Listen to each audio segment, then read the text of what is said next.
Hello, my name is Christy Streeter. I'm the Assistant Dean of Student Engagement and Retention at Del Mar College. I'm so sorry I couldn't be there with you today, but I wanted to give you a little update about the Center for Access and Advocacy.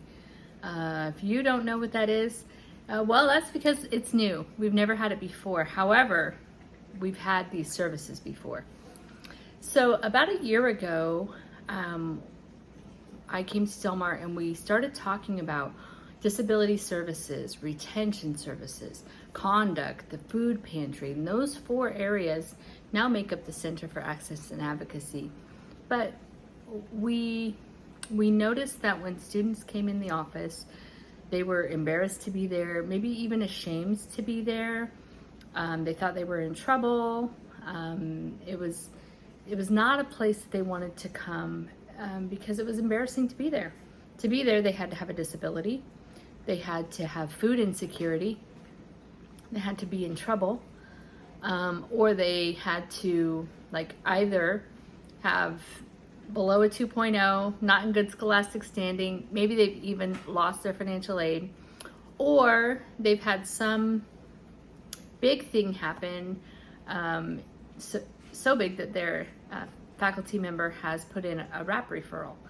And so it wasn't, also our offices were all over the place, so we weren't one cohesive wraparound service for students. So we did a lot of culture work and really we said, what is it that we do? What is it that we do? And in disability services, we don't help people with their disabilities. What we do is we give them access to note takers, access to note-taking software, access to time that they need to complete an exam in the same amount of time that students that don't need access services would need. So we don't do anything about their disability. We just provide maybe the software or maybe the hardware that they need to have equal access to the learning, and so that's where access came from. Advocacy, really, what we do in the former retention services, the new advocacy services, is that we advocate for students, we model that behavior, and we help them to advocate for themselves. So we help students with anything that they're struggling with at home, in their life, because our whole goal is to help them advocate for the supports around them in a way that they can be successful and complete.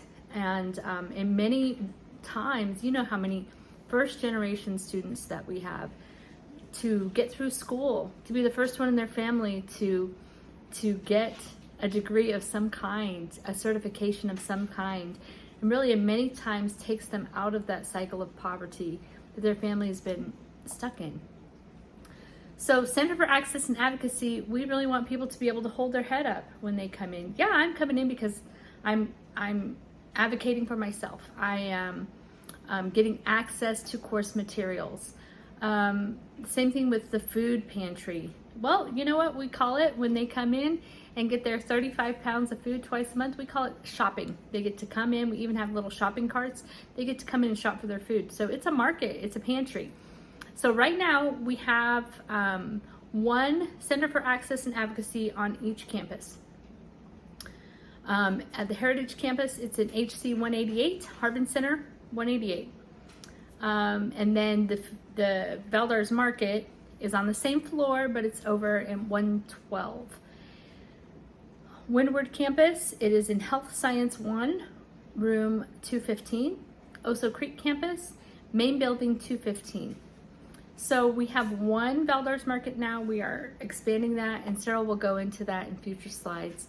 But we haven't landed exactly where we want to go. So next year at this time, we'll be introducing you to the new name for student conduct, because student conduct is a very, very, very small part of what the Office of Student Conduct does.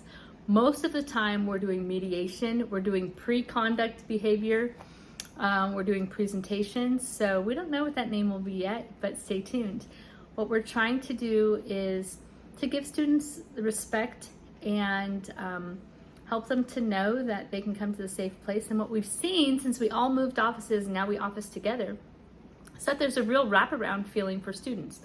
So they come in to see one of the areas, and then we learn that they could benefit from services from another area too. And then while we're at it, let's go ahead and take you down to shop at Valdar's Market. And so hopefully the efforts that we have put into the nomenclature, the giving respect, the validating where they are and helping them to get to completion, allowing them to hold their heads up. We've already gotten responses from students like, wow, this feels so much better. And so thank you for listening to this. I'm really excited for where we're going, and take it away, Sarah.